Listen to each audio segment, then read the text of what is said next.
Mikey versus Sean show. Mikey versus Sean. Mikey versus Sean. Mikey versus Sean. The Mikey versus Sean show. Mikey versus Sean. Mikey versus Sean. Mikey versus Sean. Ladies and gentlemen, welcome back to the Mikey versus Sean show. And tonight we have a very special co-guest host, and go ahead and state your name. Hey, my name is Sam Leon. I guess that's how you pronounce it in English. Spanish is Samuel Leon Alonso. Break it down. Break it down for us. I have to. Did you hear that, ladies? Samuel Leon. And when you say that. People are gonna think I'm gay for real after like these last. well, you know what, they already think you're gay. Well, But anyway, I mean, I am, of course. he is gay. But on another note, we're actually going to dive into something a little deeper tonight, because people think our show is just pure fun and entertainment, which it is. But we do. We are real life people, and we do go through real life experiences. And Sam here just went through a very tough one, and I'm just gonna get it out there real quick and let him tell his side of the story. But Mr. Sammy here and a few other people in his residence happened to lose their home because of a fire. So that is what we're going to talk about today, and the devastation that has occurred. And and it really hit me close to home when he told me that he lost his PlayStation 4 in it too. Because I don't know what I would have do without my Xbox. Why you gotta remind me? Fuck, dude. Yeah, so You have all your stuff like saved on your stuff. yeah. But you know what? I'm gonna just say that It's all lost. Sammy does still have a wife, so he didn't lose her in it. So that's a Or blessing, myself. right? Or himself. He survived didn't. it. He is here to tell the story, and Yeah, exactly. at the end of the day, I'm assuming most of the stuff he lost can be somewhat replaced. Yeah. Hopefully, maybe some. I mean, probably not everything. There were photos and stuff like that, but go ahead, Sammy. Go ahead and break it down and let the viewers know about how it went down and how you feel, and yeah. I like this stuff. So this happened last Saturday. So it's been a week and a couple of days that this happened. So just a quick recap. This happened in Anaheim. I lived at the Mariposa Apartments in Anaheim. So 22 units got burned down. 80 people got displaced, and it all started because of my downstairs neighbor. So What's up with the downstairs neighbors? I haven't seen them. I don't know where they are. But like, what's up with them? How is it their fault? Oh, how is it their fault? So these motherfuckers, these people, it's a white lady, a black dude. They're older. They're about maybe 40, 50 years old. Wait, old lady, black dude? No, So- white lady, black dude. Okay, that sounds Yeah. like me and Sean. Continue. You know what I'm saying? Not to put any racial thing out there. Like that's how I categorize it. Just You know? that how he sees the world. how I Like, see first it. thing he sees is color. But I'm continue. very racist. You know what I'm saying? And yeah. So supposedly, what the fire department told me was they were smoking some substance. We don't know if it was cigarettes, weed, crack, straight, maybe just a cigarette. I don't even know. Maybe But, homemade meth, right? Homemade Could be meth, anything. straight heroin. You don't know. Mhm. Maybe they just left a candle. No, it wasn't. It was smoking because the fire department told me it was smoking, and they left something on, and the whole place just went up. So it started downstairs, and then obviously we were the first ones to get hit, and then after that, 22 other units got hit. So you were inside the unit while the fire started and all this went down, or? I was not there, and that's another story that I want to tell. So what is it? So Friday night, I checked myself into the ER because I've been having some like really bad headaches, that I've never had, and I'm kind of tripping out about it. I'm like, what's up with these headaches? Are they tumors? Like I don't know what they are. So then this brought on a panic attack. I had a panic attack, you know, which I've never had either. So I'm like, fuck it, let me just check myself into the ER or you know, somewhere. So I go to this urgent care that's like down the street. They say they can't treat me because it's heart related. So they're like, we're gonna send you to LA to a freer ER. So I went over to Torrance. Freer? What the fuck? Pretty much just free, like free for like low income people, right? Or the other one wasn't free. Well, it's like a cardiac specialist like that can actually do those. That tests. has like a clinic that's that's not like a private insurance or an HMO or like. So they don't cover that. You're like pretty much the insurance wouldn't cover it. Yeah, well, I didn't have insurance. That's why I had to go to these places. Yeah, because my dumb ass didn't get insurance this year because I'm cheap, pretty much. No, that shit's expensive. Man. It's expensive. As well, too. Also, isn't it be someone because of the documentation? No. Your situation, no? No, not at all. Well, if you want to go into that too, we can go into that after. But go ahead and continue your spiel. My little spiel, my little tangent. So, so I went to the ER that night. Waited about 12 hours for the doctor. I got everything done. They saw me. They gave me some heavy some medication. Gave me some, what is it, promethazine. You know what I mean? They gave me that shit. So went home. I was supposed to go pass out at my house that night. That night I was supposed to go pass out at my house, but I didn't. My wife for some reason took my keys. So my mom met me at the hospital. She drove me to her house. That's where I passed out. So right at the time that I was sleeping at my mom's house, the fires were going on. Wow. So I don't know if I were to have been at my apartment. Yeah, you could have just been like knocked out, like. And then I was at that time. I was knocked the fuck out at my mom's especially house. if you just got some painkillers to like help you sleep. I hadn't slept in 24 hours, dude. Like. Yeah, like you've been stressing out, like you've been waiting for the fucking doctor forever, like you've been out when this shit's like starting to burn. You know, like I was happy to be out. I was looking forward to being out. You know. Yeah, no kidding. So keep going. So I wasn't there.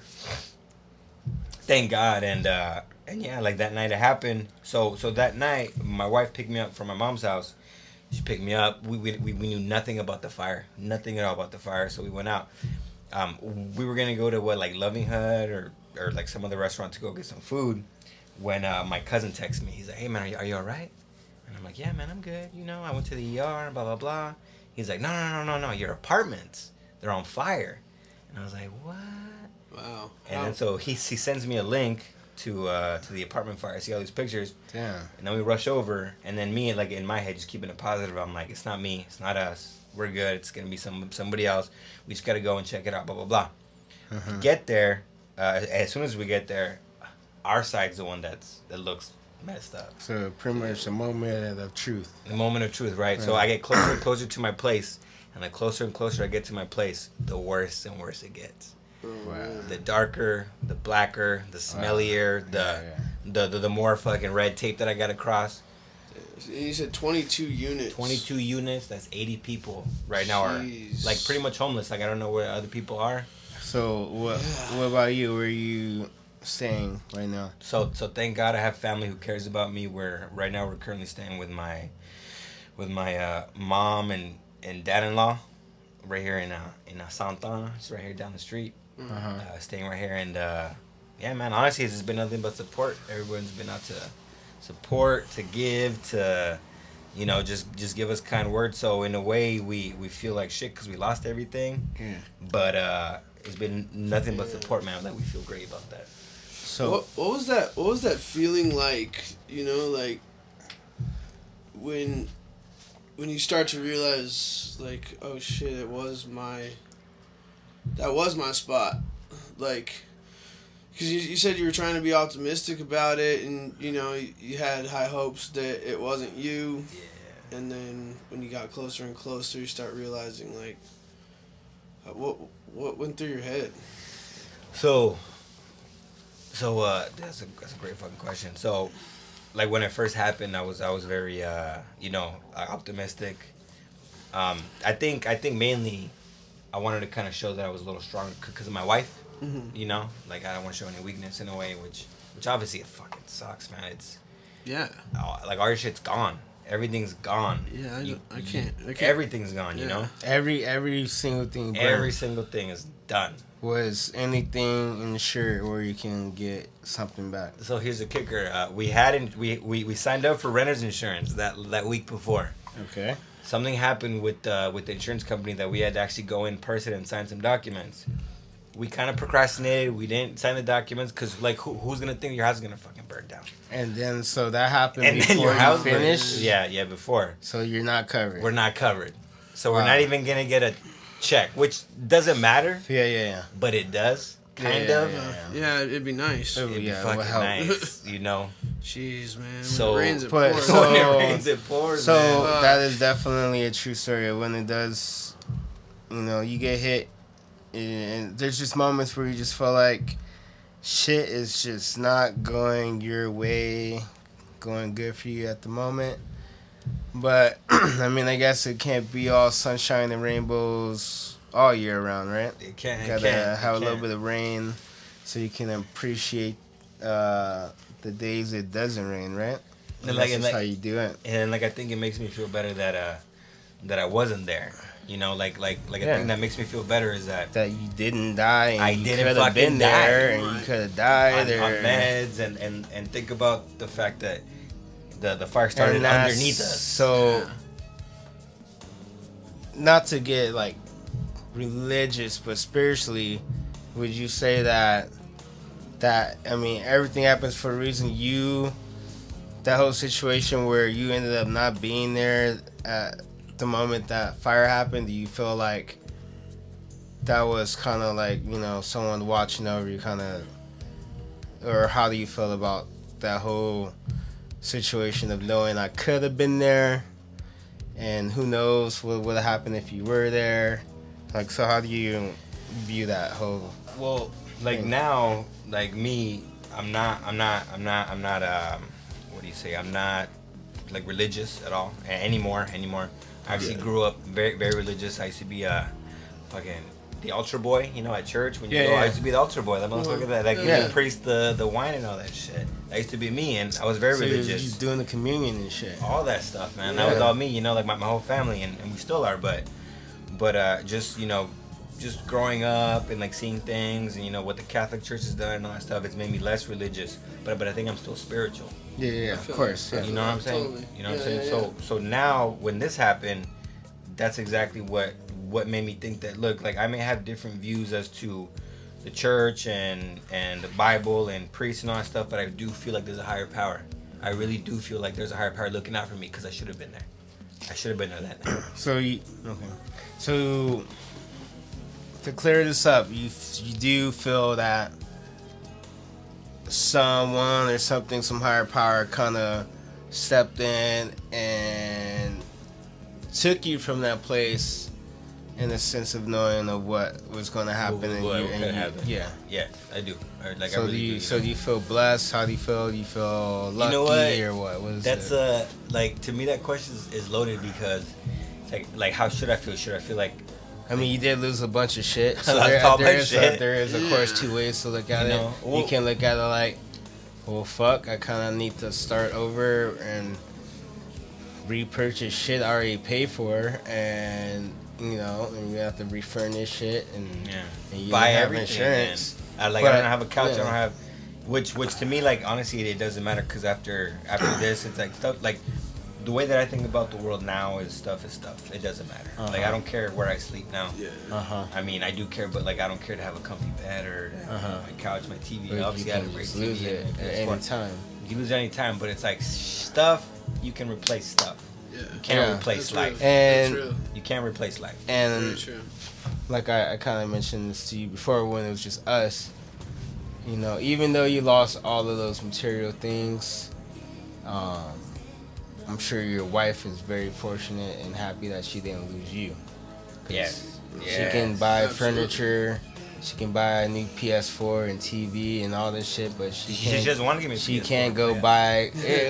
Fuck what she wants. Yeah, she wants you to be alive and happy, and I'm glad and I'm sure she's happy that she still has you, because I think if anything would have been destroyed, it would be her whole world if you we're gone and that too. Fuck all of the material shit. Yeah. You've been married for how long? 9 years. Oh, wow. 9 years. 9 years, man. And how'd you guys meet? We met at Food for Less, man. Okay. Really? Cashiers at Food for Less. You were both cashiers. Wow. No, I was a cashier. She was. She just started. Yeah, she was. It was like her first day or something like that. So First time I saw her, man, I was like. So yeah. first day, and this fool Love it first claimed sight. it.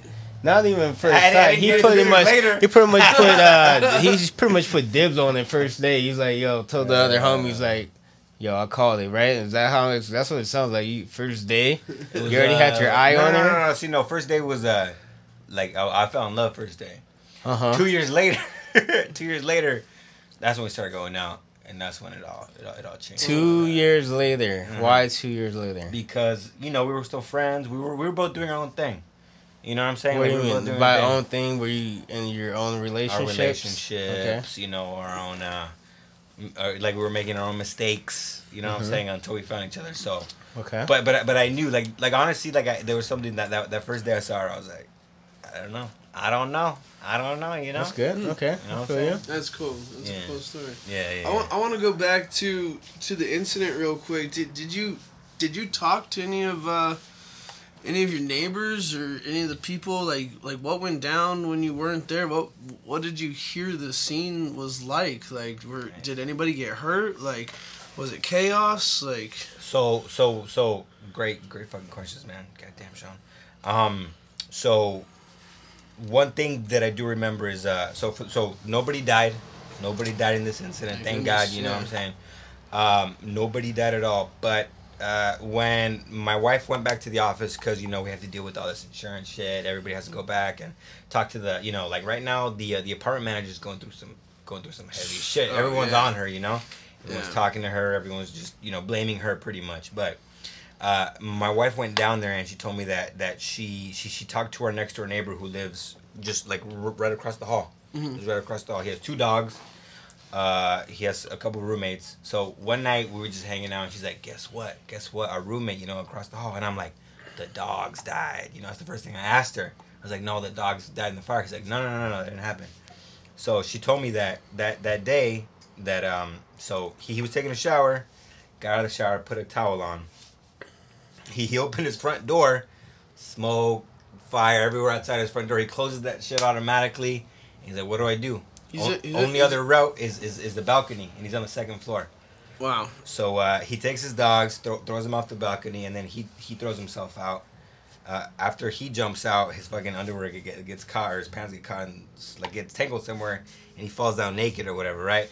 But he says that's not even like the actual like traumatizing part. The traumatizing part, which he says, is while everything was going down, he says in his dreams he can still hear the kids screaming, the mom screaming, just the type of screams that he's heard that he's never heard in his life of. Yeah, like pretty much like, hey, help me, I'm gonna die. Real terror. Like terror, like just like I'm sure we've all heard some screams that we're kind of like, damn, I've never heard that fucking scream before. Yeah, you can tell when it's really real and when... You know what I'm saying? Yeah. So he says that it's been about a week that he can't sleep because he hears those screams in his head. Even though nobody died, wow, just hearing those screams in his mind is just, it's just keeping him up. Wow. So nice. But pretty much... that's some heavy shit, man. But just to actually answer your question, like nobody could actually get out of the doors. Everyone had to jump out of the balcony. So you had kids jumping out of the balconies. There was one little girl who had to go to the ER because her uncle fell on her. Because everyone was just jumping so quick. Just, we gotta survive. Wow. Fucking instinct kicks in. It's like every man for themselves kind of kicks in. Hey, you gotta throw people. Even over kids. We're out. Some people would trample over a fucking kid. Yeah. So that little girl got messed up. I mean, it's not funny, but. No, that's hectic. Real shit. That's crazy. I can't believe people couldn't even get out. Like they couldn't get out of the front door. And that's the thing, though. I mean, just listen to your story. People can kind of use their imagination and think like, "Oh, I would have did this, or what could I have done in that situation." But the fact is, until you're actually in that situation, you really have no idea how you will feel or react, and instincts do kick in, and I'm sure there's a million things running through people's mind, and family members, and they're just like, I want to live, and I feel like a lot of people, I mean, we're living, some people are kind of tough guys, feel like they're ready to die or ready for anything. But I honestly think when you're in the actual moment of life and death, I think people would choose to live and kind of just instincts kick in and just do whatever it takes. I think you gotta do whatever you gotta do. Yeah, to save yourself, and hopefully you have the courage to save people, or maybe even put people before saving yourself. You know, at least the people that you feel can't, you know, like the little kids that can't personally save themselves. You know, so yeah. I mean, it would take a pretty brave little kid to throw himself off the second story. I mean, some adult was probably behind some of those kids, being like, "You gotta jump. Like, you gotta go. You might hurt your ankle, but go." And that's the thing too. Life or death. That's that. Like, I know this is scary, but you gotta go. And I'll be right behind you. But and one of the problems was there was no sprinklers in the building, right? Yeah, there was no sprinklers in the building. And that was another. I don't know if you guys heard about the whole Trump Tower. There was like a big fire, Trump Tower, and they didn't have sprinklers in that building either. So I guess some older buildings. So wait, are all buildings supposed to have sprinklers? Well, at some point in time, they kind of made the law where you.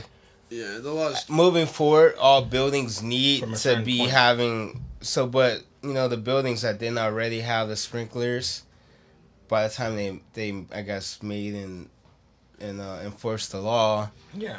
That you know, I guess it's kind of passed out, and people haven't actually taken the time to put sprinklers. And then it's not enforced either, because our place didn't have any sprinklers. Well, a lot of people like say that they did something, and you know, the building owners will usually take like the cheapest route to like make minimum code, and like it's usually, you know, it's not state of the art because you know it's like the bare minimum, I guess. Well, like in to be fair, retrofitting an older building with, you know, all new fire emergency systems, like, would be as expensive as the whole building itself sometimes. So I mean, I get it. Oh, hell yeah. But yeah, I mean, yeah, it is a problem, and especially when you got a bunch of people and families living somewhere. I almost feel like the government should step in and like give them subsidies or something to help the building owners get buildings up to code. You know, like if they are older, I mean, like put money in it or something. You know, not even make it a responsibility for the owners, but yeah, man, like maybe the state should come in and do something about it. You know, thank God, like nobody died, but I don't know, like, you know, maybe this much damage wouldn't have been done. Right. Okay. You know, let's jump into some theories here. Okay, just for theory's sake. There you go. So, the whole rain that pours thing, karma, shit comes around. Do you feel in any fucking way, I mean, this is pretty fucked up what happened, but do you feel like maybe there could have been some ill will wished upon you? I mean, I don't know your logic of thinking about things, and when shit that drastic happens to you, because I do honestly feel like when shit kind of like, if someone like say all my shit right now, I would be fucking questioning why, like, you know what I'm saying, like, why, you know, and like, and what the fuck did I do to deserve this, or you know what I'm saying, whatever, you know, thoughts run through people's mind to kind of process and help them cope. Yeah, like the situation. Pretty much like a coping mechanism. Well, what I think for me personally is so going back to when I mentioned that I'm very spiritual and not religious. So I believe, like, I don't know, to me it's a very complicated, it's not black and white. It's not there's God, there's this, there's that. No, it's more complicated than we can even fathom. We can't even think about how the world or the fucking universe is. That's what I think. So to me, I have a strong belief that, you know, there is a higher power, there's a God, but in a way, he's kind of letting us do our own thing. So this just happened. This was a fucking accident. Shit happens to people, you know, like everyone questions why this happened and why this, and then like people are always saying, oh, happens for a reason. I don't think, you know, a little kid dying of cancer or a young child dying of a certain thing is God's plan. Sometimes I think, hey, it was an accident. It just happened like it happened, you know what I'm saying? So So I'm also contradicting myself because before I said that I think God was looking out for me before. So I do think that in a way, but I also think that sometimes God just says, "Hey, let's see what happens. Let's see where this goes." You know, it's free will. Because if we don't have free will, I understand that whole thing, but at the same time, like you said, because of the circumstances and what happened, you weren't there. I wasn't there. So even though you say the whole free will thing, you don't think that was still kind of like in a way of God or whoever kind of moving you out of harm's way? Yeah. Well, let me interject right there just for a minute. Like, you know, there were 22 units that were you know, critically damaged. I would kind of defy the logic that everybody that lived in that building had bad karma. You know what I mean? Like, it's not like the little girls that were in there screaming, you know, that had to jump out the second story. Like, do they even deserve bad karma? Like, how evil could they be? Yeah, can they even no, I get that. But that's what I'm saying, though. Karma. Maybe, like going back to the whole everything. So like that for a reason? Do you think, you know, it doesn't mean it has to be bad? Do you think there could be a positive upside? Like, we don't know. I mean, it's not like we're gonna go interview all of these people that were like, and you know, 6 months later, see what changes or if it's gotten better or worse from there. But you know, I just, whether or not you believe or not that everything happens for a reason, but you guys are all, I think, like, in a situation where you have no choice but to move forward and make new like ideas and plans that maybe you know, the thing is, people get really comfortable and don't like change, and maybe sometimes the thing is, I feel sometimes change is just forced on you because people are not gonna change because people are just so comfortable, they're just happy how shit is, and I feel like sometimes change is just forced on you. Maybe you need to be in a new area. Maybe you know that, like, God, that's God's way of saying, I can't speak for everybody that was there, but maybe for you, like, this is a new start for you. You and your wife are gonna be in a new area, a new city, or you know, new home, and who knows? You know, maybe you'll like it better, or you know what happens. But I mean, the only thing is, at the end of the day, there's only one choice, and that is just to move forward and make the best of it. You know, can't really cry over spilled milk for lack of better, you know, terms and shit, but. Yeah, there's one thing that I've always kind of held on to, and like change is always, you know, change is always stressful. It's always difficult, but it's not always bad. Yeah. Like, change is tough because we do get comfortable, and when we face change, we have to adapt. We have to change things about ourselves, change our routines, change what we do with our monies or with our people or this and that, or, you know. Change is tough, but it's not always a bad thing. Sometimes it leads to the best things. Yeah. No, I mean, like that's a good point that you brought up, because my wife and I have been talking about that exact topic. How, like, right now we're living with our in-laws, but I know myself that that everyday routine that I had coming home wasn't helping. Coming home, you know, I had the biggest TV, I had my PS4. We, you know, like we didn't have the best furniture, but I would just come home and just do nothing. Nothing. What do you mean by nothing? As in, just come home and like veg out on TV. We would have everything in the fridge. We would just be comfortable. Mm-hmm. We would be comfortable, or you would be comfortable? I think both of us, yeah. We would be comfortable. And just kind of have a routine of just go come to work, home, come home, do that. Wake up, work, come home, sleep. Wake up, work, come home, watch a movie, sleep, blah blah. Yeah. And like you know, when I was a little younger, you know, I had to go to school. I had to have like a couple jobs. You know, I had to have all these goals and all these things that I had to, you know, accomplish. So I was always doing my thing. And now that I've kind of reached some goals, I'm content. But that you're right. Maybe this is somebody or something telling me like, hey, you're not done.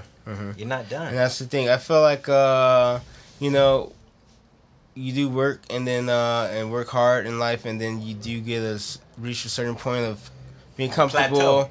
Yeah, where it's like, okay, then things are nice, and you kind of slow down the hustle, the Yeah. grind, like the, you know, being Production hungry, level. and sometimes you just need that little kick in the ass, like you're not done grinding. We're not done grinding, This you know? is not the level you're supposed to stop at. You still need to achieve higher and higher and higher. You know, like you're not supposed to get too comfortable. You're not supposed to be just sitting in one spot for too long. Mm-hmm. You just gotta keep it moving. You Yeah. know. Yeah. But just to wrap it up, do you have any like a conclusion or what you want all of the people listening to kind of like take away from your life experience and how you feel about, you know, how it's kind of happened? changed your perspective on things and life and material things and stuff like that? So I do, I think a lot of people come up to me now and even kind of expect me to be very negative and be very, you know, like a kind of like a pity whore, you know what I'm saying? Like, yeah, you know, woe is me, and, you know, hey, feel sorry for me and this and that, but we don't feel sorry for each other, because me and my wife don't feel bad because, number one, I survived that day, which honestly, like, Yeah, amen. I went back to look at my place, and I don't know how I would have made it out. For, like, honestly, and that scares me. So so I'm just thankful to be alive. I'm thankful for my wife to be alive, but everything is replaceable. Like, you know, like, I think it shouldn't be the norm for whenever something happens to somebody, everyone just feels sorry for them or they feel sorry for themselves. No, you know, it is bad, but you know, it's true. When one door closes, another one opens. You know, you always have to be positive, because if you're not positive, you're gonna make it worse for yourself. If you're not positive, then that's when you go into that hole. That's when you go into the depression. That's because you're soaking on it. Because you're just soaking on it, and it feels good. It feels good to feel bad for yourself. Yeah. It feels good to, you know, like, get that pity. And hey, It's easier. something bad did happen to me, and that's valid. That's fine. That's valid. Hey, but you know ultimately, what? And just to, I don't want to cut you off, but just real quick, Well, you because did. I do feel it's kind of, I just feel like it's kind of important before I forget. yeah. Because I did watch this, you know, a TED Talk. I did watch one of fucks those with things, TED and they were Talks. kind of talking about that, how you should take care of the mind as much as you take care of your body, because, you know, you wash your face, you brush your teeth, you do all this body hygienic shit, but no one's actually doing emotional hygiene, head hygiene, brain, Peace for of your mind brain. hygiene. Hell You know what yeah. I'm saying? And he was pretty much saying, like, you know, if you get a cut, you're not gonna cut it deeper and you know, put more into the wound. But he's saying when people emotionally feel hurt and then they soak and think about it and feel bad and question things about themselves, like, was it about me, or what could I have done this and that and that, that's when you're cutting deeper. Yeah. You're making it work. You're not healing yourself. What you're doing Pressing is into you're the just wound. you're just Yeah. kind The of, scab and shit. you know what I'm saying? So I didn't want to cut you off, but I just wanted to throw that out there because I thought that did help me think about things a little bit differently. Yeah. And about how you go about getting over shit that's been kind of like I guess traumatic, and how not to just be a victim, just Yeah. be Victim a mentality, victim, and just stay a victim and not do anything to save yourself and be the hero. You know what I'm saying? So, but yeah, go ahead and continue your conclusion real quick. So beyond that, like we're keeping it positive. We have a place to live. We're alive. We and in a way, like, I don't have to pay for rent for a couple months. we got some money back. Like, and what's crazy is, like, the support. Yeah. The friends, the family that are coming out and supporting us, like, heavy support, like The sick support interviews. that we didn't even that, you know, you guys hit me up to take an interview, you know. Yeah. It's like, but people care, you know, and Yeah. to me that makes me want to cry more than me losing my shit. I feel you. Because me seeing that much people that care, that much people that have my back, And maybe that's what you needed, Sam. Maybe you needed to know there was people and in your you kick in the corner. ass, you know, like, Yeah. you never know. But I'm never the one that's gonna be like, oh man, like I'm done, or, you know, where am I gonna go now? My life is over. No, it's always, hey, I'm alive. I have my health. Like, no, I'm a able body. I can do whatever I want. I'm not, you know, like, I have so much to be thankful for. That this is a setback, but that's it.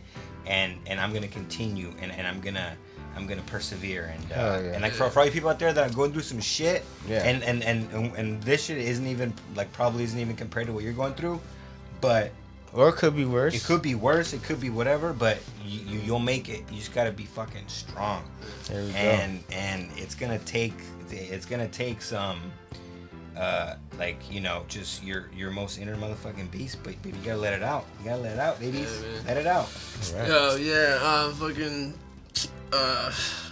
Bob Marley. There was an interview a while ago that this is reminiscent of, and someone asked him, do you feel like you're a rich man? Are you a rich man? And he said, what do you mean am I rich? I don't have a lot of stuff, but I have my life, I have my health, and I have my people. I have my friends, my loved ones, my family. That's what makes me a rich man. And so that's what that reminded me of. I definitely believe that, like you said, everything material in theory can be replaced, as hard as it is. That's a big pill to swallow when you lose fucking damn near everything.